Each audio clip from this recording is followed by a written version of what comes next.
네, 오늘도 참 좋은 날입니다. 주님과 동행하시는 복된 날 되시기 바라겠습니다. 오늘 말씀은 사도행전 5장 12절에서 16절 말씀입니다. 사도들의 손을 통하여 민간의 표적과 기사가 많이 일어나매 믿는 사람이 다 마음을 같이하여 솔로만 행각에 모이고 그 나머지는 감히 그들과 상종하는 사람이 없으나 백성이 칭송하더라. 믿고 주께로 나오는 자가 더 많으니 남녀의 큰 무리더라. 심지어 병든 사람을 메고 거리에 나가 침대와 요위에 누이고 베드로가 지날 때에 혹 그의 그림자라도 누구에게 덮일까 바라고 예루살렘 부근에 수많은 사람들도 모여 병든 사람과 더러운 귀신에게 괴로움 받는 사람을 데리고 와서 다 나음을 얻으니라. 아멘. 네, 오늘 말씀 12절에 보면 사도들의 손을 통하여 민간에 표적과 기사가 많이 일어나매 이렇게 증언하고 있습니다. 초대교회 상황에서 사도들의 손을 통해 표적과 기사가 일어나는 것은 흔한 일이었습니다. 이건 당연한 말씀 아닌가, 무슨 특별한 의미가 있는가라는 그런 생각을 하게 됩니다만, 오늘 말씀에 나오는 표적과 기사라는 이 말씀은 어제 말씀과 연결해서 생각해야만 그 특별한 의미를 찾을 수가 있습니다. 어제 말씀은 어떤 말씀이냐면 아나니아와 삽비라 이야기죠. 아나니아와 삽비라가 거짓말로 땅값 얼마를 감추고 이것이 땅값 전부라고 이렇게 속여서 하나님의 교회에 헌금을 했습니다. 그러니까 마음속에 물질에 대한 탐욕이 있었고요. 그 다음에 거짓말을 했고요. 그 다음에 자기들의 이름을 교회에 이렇게 알리고 싶은 명예욕이 역사를 한 것이죠. 성령께서는 이것을 너무나도 잘 알고 계셨습니다. 그래서 단호하게 이런 죄의 요소를 제거하는데 이 부부가 한날에 3시간 간격으로 성령님의 치심을 받아서 죽는 사건이 발생했습니다. 이 아나니아와 삽비라 사건은 교회의 거룩함을 훼손하고 죄로 물들게 하려는 사단의 역사가 그 뒤에 있는 것입니다. 교회 공동체가 죄로 물들기 시작하면 성령님의 역사하심이 이제는 약해질 수밖에 없는 것이죠. 그런데 오늘 말씀에 보면은 이런 아나니아와 삽비라 같은 이런 죄의 요소가 단호하게 제거되었을 때 여전히 하나님의 성령의 역사가 표적과 기사로 계속 나타났다. 이런 의미가 되겠습니다. 그래서 오늘 말씀에 보면 주제가 어떤 주제이냐면요. 공동체가 이 거룩함을 잘 유지하기만 하면 하나님의 은혜는 더 크게 역사한다라고 하는 그런 말씀을 우리에게 주고 있는 것입니다. 그래서 오늘 말씀을 통해서 우리가 또 하나님께서 우리에게 주시고자 하는 그런 교훈들을 살펴보도록 하겠습니다. 첫 번째는요, 하나님의 능력의 근원이 무엇인가라는 겁니다. 하나님의 능력의 근원, 또 능력의 근거는 거룩함이라는 것입니다. 자, 12절에 보면 사도들을 통해 표적과 기사가 많이 일어났다고 하는데 이 표적과 기사는 사람의 능력이 아닙니다. 오직 성령님의 능력인 것이죠. 이 세상에 속한 능력이 아닙니다. 오직 하나님께 속한 능력이 역사했다라는 것이고요. 그러니까 성령님께서 역사하셔서 성령님만이 하실 수 있는 능력이 일어났는데 그 성령님의 능력은 거룩함이 있어야 거룩함을 통해서 임하신다라는 것입니다. 성경은 구약부터 신약까지 계속해서 우리에게 거룩하라고 말씀하고 있습니다. 레위기 19장 2절에 보면 너는 이스라엘 자손의 온 회중에게 말하여 이르라. 너희는 거룩하라. 이는 나 여호와 너희 하나님이 거룩함이니라. 하나님이 거룩하시기 때문에 하나님 백성도 거룩해야 된다라고 말씀하고 있습니다. 여러분, 하나님은 얼마나 거룩합니까? 완전히 거룩한 분이죠. 100% 거룩한 분입니다. 그러니까 거룩하신 하나님이 우리와 함께 하시려면 하나님 백성이 거룩함을 유지해야 된다라는 것입니다. 자, 거룩함이 상실됐다 이 말은 죄가 들어왔다 그 말이죠. 죄가 있으면 성령님의 역사가 막히게 됩니다. 이사야 59장 1절에서 2절 말씀에 보면 여호와의 손이 짧아 구원하지 못하심도 아니요 귀가 둔하여 듣지 못하심도 아니라 오직 너희 죄악이 너희와 너희 하나님 사이를 갈라놓았고 너희 죄가 그의 얼굴을 가리어서 너희에게서 듣지 않으시게 함이니라. 자, 하나님이 전능하신 분인데 죄가 있으면은 오시질 않는 거죠. 왜냐하면 완전히 거룩하시기 때문에 그렇습니다. 그래서 교회가 이렇게 죄의 요소를 단호하게 제거하고 거룩함을 유지하기만 한다면 성령님의 능력의 역사는 언제든지 계속된다라고 하는 것을 말씀하는 것이 오늘 본문 말씀이라고 하겠습니다. 오스왈드 챔버스라는 유명한 분은 인생의 목적은 건강이나 행복이 아니라 거룩이다라고 말했습니다.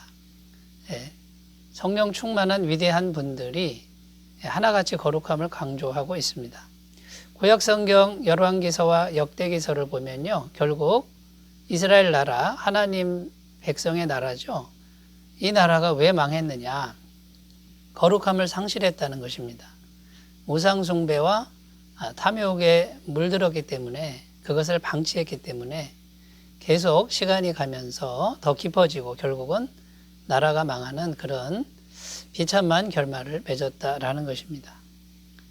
여러분, 거룩함을 생각할 때 우리는 목적만 거룩해서는 안 됩니다. 수단과 방법도 거룩해야 된다는 것이죠.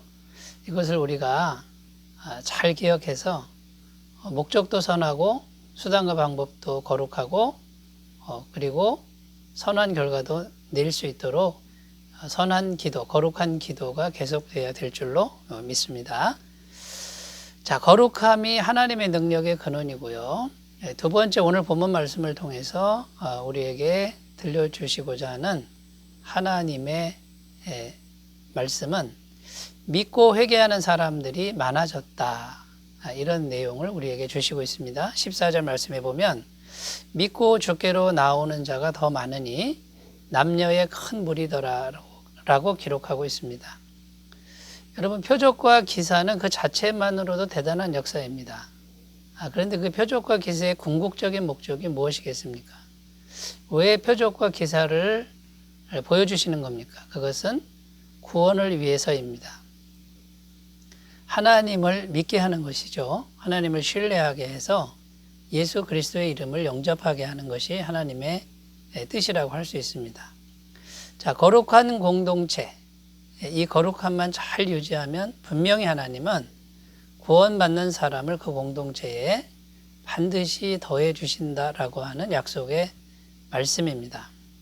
표적과 기사만 행하고 결국 우리가 이렇게 큰 능력이 있다 자랑만 하고 끝나는 것이 아니라요, 이제는 하나님께로 나아와서 회개하고 그리고 완전히 하나님의 사람으로 변화되는 이런 역사가 그 공동체에 일어난다라는 것입니다.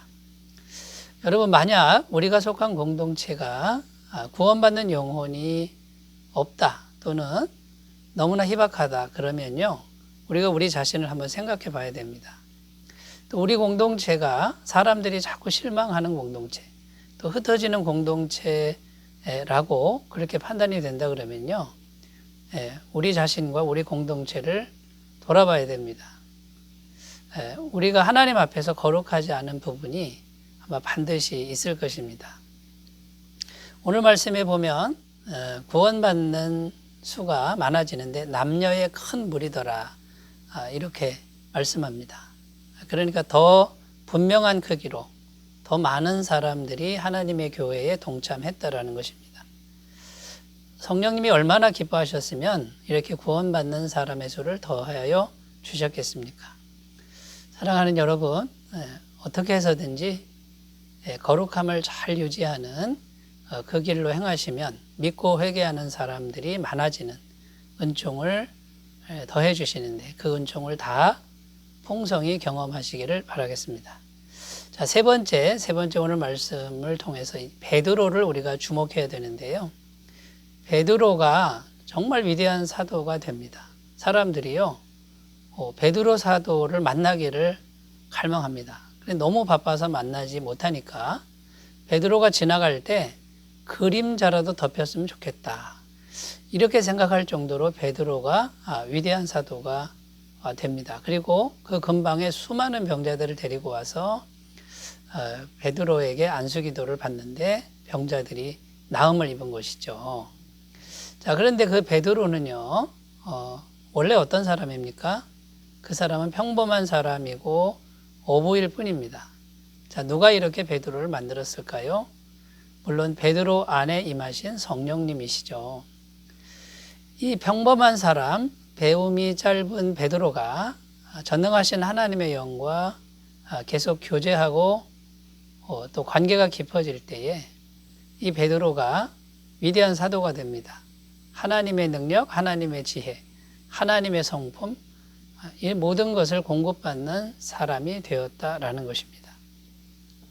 자, 베드로가 사람 낚는 어부, 수많은 사람을 낚는 어부가 되죠. 베드로가 설교했을 때 수천 명이 회심하고 돌아오는 이런 역사가 일어났는데, 이것은 주님께서 어부 베드로를 부르실 때 나를 따라 오너라, 내가 너로 사람을 낚는 어부가 되게 하리라, 이 말씀이 이루어진 것입니다.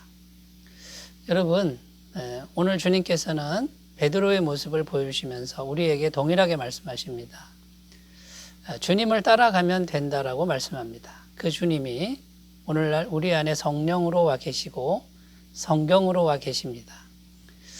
성령님의 음성 듣기를 우리가 성실히 행하고요, 성령님과 깊은 관계 속으로, 교제 속으로 나아가신다 그러면요, 베드로처럼 우리는 위대한 삶을 살 수 있다라는 것이고, 수많은 사람을, 그 영혼을 구원하는 귀한 도구로 쓰임받게 될 줄로 믿습니다.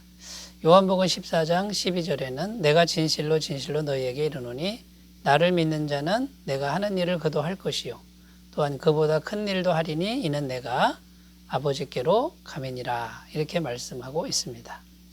자, 이 말씀이 우리 모두에게 임하는 은혜가 있으시길 바라겠습니다. 기도합니다.